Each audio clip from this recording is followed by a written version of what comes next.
Assalamualaikum warahmatullahi wabarakatuh. Selamat datang di ruang belajar daring kelas 8 mata pelajaran Bahasa Indonesia. Apa kabar hari ini anak-anakku sekalian? Harapan ibu kalian selalu dalam keadaan sehat walafiat dan tentunya kalian sudah memulai aktivitas di hari ini. Di antaranya kalian sudah membaca buku pelajaran. Kemudian jangan lupa budayakan membaca buku-buku pengetahuan, karena dengan membaca kita bisa. Dengan membaca kita mendapatkan ilmu.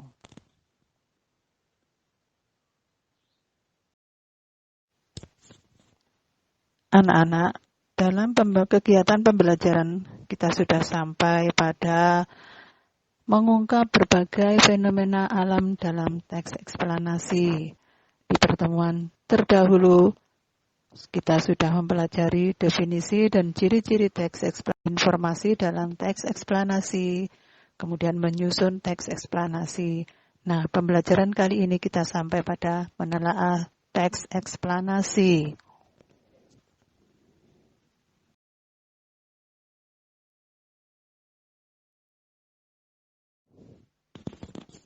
Anak-anak, sebelum kita membahas menelaah teks eksplanasi lebih jauh, Ibu ingatkan kembali definisi dari teks eksplanasi.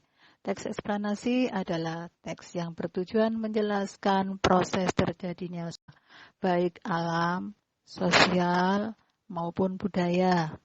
Teks eksplanasi ditulis untuk menjawab pertanyaan bagaimana atau mengapa. Kemudian pertanyaan bagaimana membutuhkan jawaban berupa deskripsi, sedangkan pertanyaan mengapa berupa penjelasan proses sebab akibat. Kemudian sekarang menelaah teks eksplanasi. Di dalam kegiatan menelaah dibedakan ada struktur, ada kebahasaan teks eksplanasi. Adapun bagian-bagian dari struktur teks eksplanasi, yang pertama adalah identifikasi fenomena, rangkaian kejadian, kemudian ulasan.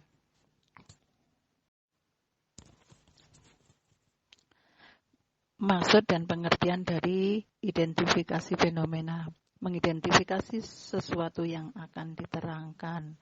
Hal itu bisa terkait dengan fenomena alam, sosial, budaya, dan fenomena-fenomena lainnya. Kemudian penggambaran rangkaian kejadian sebagai perincian atas kejadian yang relevan dengan identifikasi fenomena.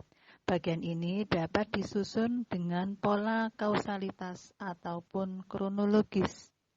Kemudian di bagian terakhir berupa komentar atau penilaian tentang konsekuensi atas kejadian yang dipaparkan sebelumnya. Dari pengertian-pengertian di atas tadi, yang mana struktur teks terdiri dari identifikasi, rangkaian peristiwa, dan ulasan. Kita coba memasukkan teks pada bagian-bagiannya. Sekarang contoh dari identifikasi. Awalan Kabupaten Bandung dimulai sejak Piagam Sultan Agung Mataram pada tanggal 20 April 1641. Tanggal tersebut ditetapkan sebagai hari jadi Kabupaten Bandung. Kemudian sekarang contoh dan struktur rangkaian kejadian. Pada tahun 1575 yang berkuasa di daerah ini adalah pemerintahan Islam. Dilanjutkan dengan pemerintahan Mataram pada tahun 1621 sampai dengan 1670. Dan pemerintahan Belanda. Pada saat Mataram berkuasa itulah nama keprabuan diubah menjadi kabupaten. Nah, di sini dijelaskan secara kronologisnya. Anak-anakku sekalian, demikian kegiatan pembelajaran daring kita kali ini.